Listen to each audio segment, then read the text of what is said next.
नमस्कार, न्यूज 24 के election centre में आपका स्वागत है। आपके साथ मैं हूं अखिलेश आनंद। दिल्ली चुनाव नतीजों पर आए तकरीबन हर एग्जिट पोल में दिख रहा है केजरीवाल का जादू। तमाम एग्जिट पोल इस बार दिल्ली में प्रचंड बहुमत से आम आदमी पार्टी की सरकार बनने का अनुमान लगा रहे हैं, लेकिन आज हम आपको दिल्ली की एक एक सीट का हिसाब बताने जा रहे हैं। दिल्ली की सभी 70 विधानसभा सीटों पर कहां किस किस के बीच टक्कर है, कहां कौन किसे मात देता हुआ नजर आ रहा है, किन दिग्गजों को झेलनी पड़ सकती है हार और कौन निकलेगा छुपा रुस्तम। हर सीट का हिसाब हम आपको बताएंगे। हमारे पास है दिल्ली की सभी 70 सीटों पर किए गए एग्जिट पोल का सबसे ताजा आंकड़ा।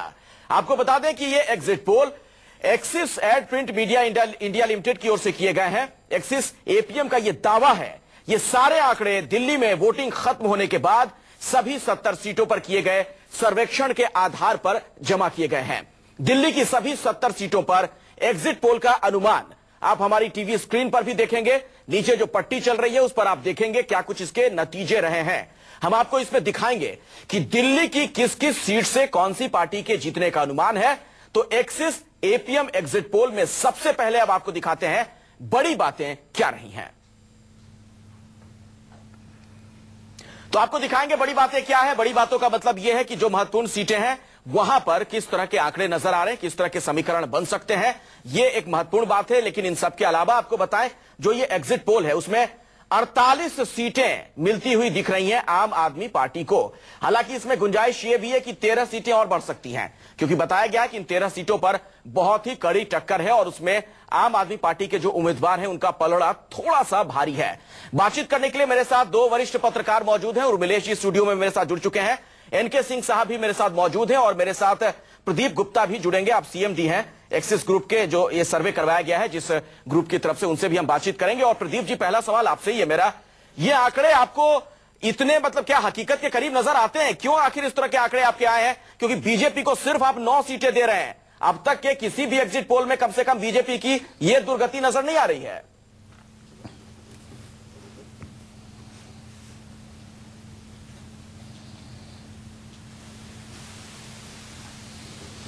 प्रदीप जी, क्या मुझे सुन पा रहे हैं?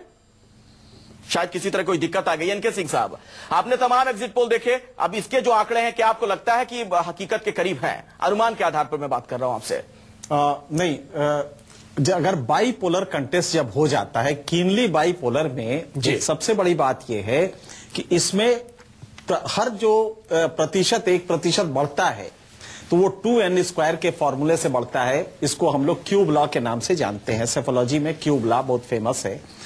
अगर मान लीजिए कि बीजेपी और इसका वोट परसेंटेज 3 का अंतर आ गया और बाईपोलर कंटेस्ट है जिसमें कि थर्ड पार्टी का लगभग नेग्लिजिबल प्रेजेंस रहा है, तो 2n² के फॉर्मूले के हिसाब से इसमें 18 सीटों का अंतर आ जाएगा। अगर ये 4 हो जाता है तो 32 का अंतर आ जाएगा। तो बाईपोलर कंटेस्ट की सबसे बड़ी बात है, इसको अपोजिशन इंडेक्स यूनिटी कहते हैं जी, अपोजिशन यूनिटी इंडेक्स।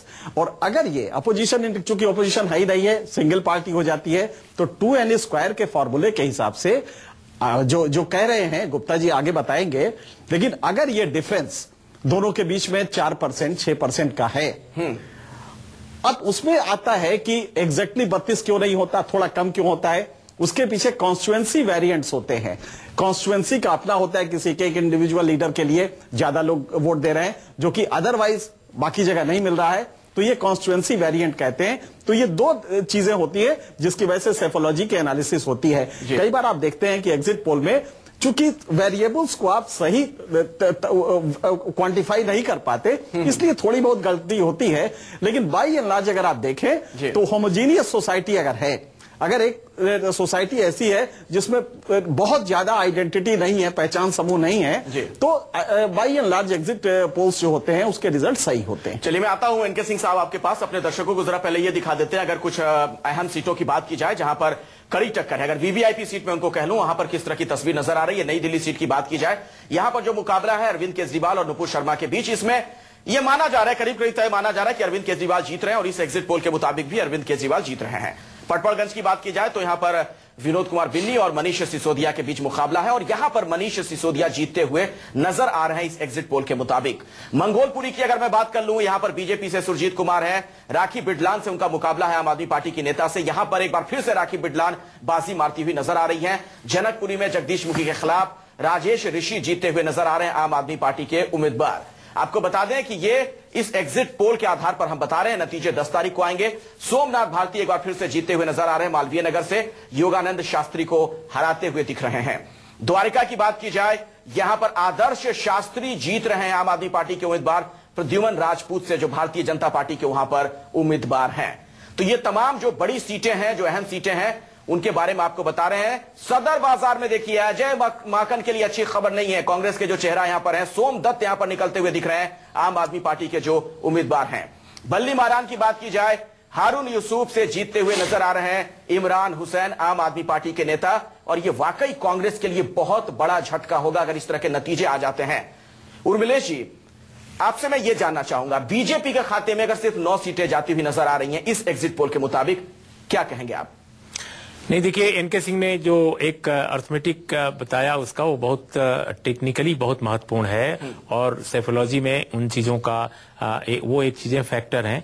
मैं एक सोशियोलॉजिकल पर्सपेक्टिव से जो देखता हूं इस चुनाव को और देखता रहा हूं, उसके हिसाब से जो मुझे लगता है कि मैं नहीं जानता कि नतीजा क्या होगा, लेकिन आम आदमी पार्टी बढ़त बनाए हुए थी पूरे चुनाव के दौरान, ये मुझे साफ साफ दिखा। और अगर जो आप लोग आंकड़े दिखा रहे हैं, अगर उस तरह के, या जनरल एग्जिट पोल जो दिखा रहे हैं, अगर उस तरह के आंकड़े आते हैं तो उसके 3-4 फैक्टर्स हैं मेरे हिसाब से जो सोशियोलॉजिकल हैं। पहली बात, जो दिल्ली का गरीब तबका है उसकी प्रथम प्राथमिकता आम आदमी पार्टी थी। जो अमीर बहुत है और अमीरों में भी कैटेगरी बनी हुई है, उसमें भी एक सेक्शन है जो आम आदमी पार्टी के साथ है, लेकिन बड़ा हिस्सा बीजेपी के साथ है। एक हिस्सा मिडिल क्लास का है, जिसमें कई जिसकी लेयर्स होती हैं, लोअर मिडिल क्लास है, मिडिल क्लास है और हायर मिडिल क्लास है। इस तबके में सबसे अधिक लड़ाई है। हालांकि इसका वोटिंग परसेंटेज आमतौर पर दिल्ली जैसे महानगर में कम होता है। सबसे अधिक वोट देते हैं गरीब लोग, जिसमें आम आदमी पार्टी काफी प्रचंड बढ़त बनाए हुए थी शुरू से।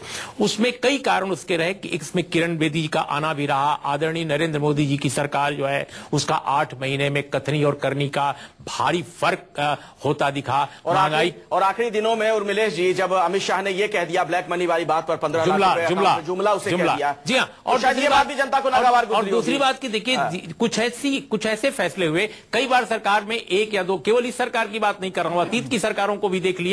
कई बार आप ठीक ठाक कई बार कुछ काम कर रहे होते हैं, अचानक कुछ बड़े फैसले लेते हैं और वो इतने जन विरोधी साबित होते हैं कि लोग आपके खिलाफ भड़क जाते हैं। लैंड एक्विजिशन जो ऑर्डिनेंस है, एक ऐसा फैसला है। दूसरा फैसला जो शहरी आबादी को प्रभावित करने वाला है, महंगाई नहीं कम हुई। आप बार बार कहते रहे तेल हमने कम कर दिया, लोग तेल खाएंगे क्या? ये गरीब लोग तेल क्या करेंगे? वो सड़कों पर तेल की आरती उतारेंगे। तो तेल मिडिल क्लास को प्रभावित करने वाली बात थी और मिडिल क्लास को मालूम था कि पूरी दुनिया में तेल सस्ता हो गया है, बल्कि भारत में तो और सस्ता तेल होना चाहिए था। उमेश जी, अगर तो जो हम एग्जिट पोल में दिखा रहे हैं जी, और तमाम चैनलों ने जो दिखाया, तमाम एजेंसी ने दिखाया है, वो दावे अगर हकीकत में तब्दील हो जाए तो राजनीति में एक बहुत बड़ा संदेश जाने वाला है। उसका बड़ा संदेश होगा कि कोई भी सरकार गरीबों के नाम पर, आम आदमी के नाम पर वोट लेती है, सबका विकास कहने के नाम पर वोट लेती है और सिर्फ बड़े लोगों के विकास की बात करती है, फैसले करती है। ये जो मामला है, मुझ पर लगता है इस पर एक प्रश्नवाचक चिन्ह लगेगा। और एनके सिंह जी, जरा ये बताएं, जिस तरह के हम आंकड़े कुछ सीटों के दिखा रहे हैं, मैं चाहूंगा एक बार फिर से अपने दर्शकों को दिखाएं, जो बड़ी सीटों की हम बात कर रहे थे, महत्वपूर्ण सीटें हैं जहां पर कुछ बड़े बड़े नाम चुनाव लड़ रहे हैं, वहां के जो नतीजे हैं अगर इस तरह से दिखा रहे हैं कि आम आदमी पार्टी के उम्मीदवार जीत रहे हैं। हालांकि नई दिल्ली में तो माना जा रहा था एनके सिंह साहब कि अरविंद केजरीवाल साहब जीत जाएंगे, लेकिन कुछ जो सीटें हैं, खासतौर पर जगदीश मुखी अगर हारते हुए दिख रहे हैं, हारून यूसुफ हारते हुए दिख रहे हैं, अजय माकन हारते हुए नजर आ रहे हैं, इसका क्या संकेत है? बड़ा स्पष्ट संकेत है कि एक डेफिनेट ट्रेजेक्ट्री है, वोटर के दिमाग में था, जो व्यापक वोटर है, मेजॉरिटी वोटर है। और वो बड़ा बढ़िया अभी कहा उर्मिलेश जी ने कि एक डिवाइड था सोशल में। विकास उनके लिए दूसरा मायने था, middle and upper middle class के लिए एक ड्राइवर हमें लेके आ रहा था। तो उससे बात होने लगी, तो मैंने उससे पूछा तो उसने कहा कि साहब आपको देंगे हम वोट। तो हमने पूछा क्यों दोगे? बोला नहीं साहब, मोदी जी भी विकास करते हैं, पर सर ऐसा होता है ना कि जैसे मान लीजिए कि दिल्ली को वो क्या कहते हैं, कोई पूरे दुनिया में बहुत बड़ा वर्ल्ड क्लास सिटी, उसका मतलब वर्ल्ड क्लास सिटी से था, या ये जो विकास करते हैं ना सर, उससे हम लोग का तो कोई रिश्ता होता नहीं, हम लोग का तो बदलता नहीं, हमारा तो बिजली पानी वाला थोड़ा सस्ता हो जाए सर, उसी से काम चल जाए। साहब, आपकी बात का मैं सार ये निकालूं कि अरविंद केजरीवाल जनता को समझाने में दिल्ली में कामयाब रहे कि मोदी साहब जो कह रहे हैं बड़ी बड़ी बातें, उससे आपका कोई सरोकार नहीं है। इसका रिवर्स है, मोदी जी ये समझाने में फेल रहे कि विकास के मायने आम जनता का कल्याण भी होता है। जब आप ओबामा को बराक कहते हैं, उससे आम जनता का कल्याण नहीं होता। जब आप ये कहते हैं कि साहब जीडीपी गप भी करते हैं, वो सिर्फ वही गप भी करते हैं, उससे नहीं होता। दिल्ली में अगर आपने वर्ल्ड क्लास सिटी बना दिया, इससे वो जो आदमी है जो रोटी के लिए संघर्ष कर रहा है, और दिल्ली में जो एनएसएस सर्वे 65th राउंड आया है, उसके हिसाब से आपका 13,500 रुपए से कम पाने वाला 60% लोग हैं। अब आप सोचिए 13, और उसमें 30% ऐसे हैं जो 7,000 8,000 रुपया महीना तनख्वाह पाते हैं। आप समझ सकते हैं कि उसके लिए रोटी इंपॉर्टेंट है। आपने फ्लैट का वादा किया, लेकिन उसने कन्विंस नहीं किया।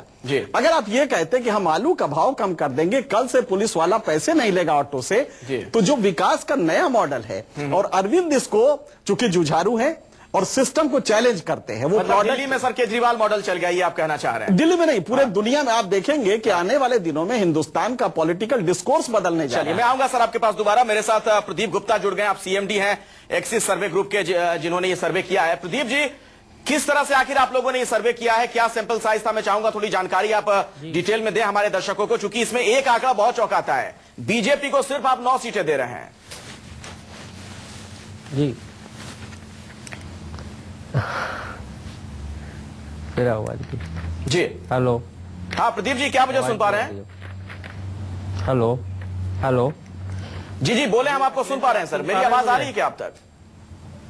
हेलो। चलिए, कोई टेक्निकल दिक्कत है, बार बार कोई प्रॉब्लम है इस तरह की। उर्मिलेश जी, एक बार फिर से आपको मैं चर्चा में जोड़ना चाहूंगा। इसका एक मतलब यह भी माना जाए कि जो कैंपेन नरेंद्र मोदी साहब लोकसभा चुनाव के दौरान करते नजर आए, उस तरह का कुछ कैंपेन अब दिल्ली में अरविंद केजरीवाल साहब ने कर दिया।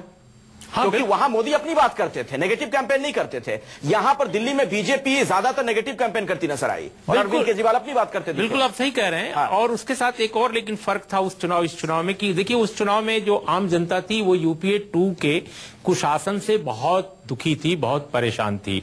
लोगों ने जिस तरह से डॉक्टर मनमोहन सिंह से एक उम्मीद लगाई थी, खासकर यूपीए 1 में जो उनका कुछ कुल मिलाकर ठीक ठाक थोड़ा सा काम था, तो यूपीए 2 ने बहुत निराश किया। और मीडिया के जरिए, सूचना तंत्र के जरिए जब खबरें आती थी कि साहब राष्ट्रमंडल खेलों में इतना बड़ा घोटाला हुआ, 2G में इतना हुआ, इसमें उतना हुआ, उसमें उतना हुआ, तो लोगों को लगा कि वाकई जो उनकी परेशानियां हैं उसका असल कारण ये घोटाले हैं, असल कारण ये सरकार है, और लोग सरकार से मुक्ति चाहते थे।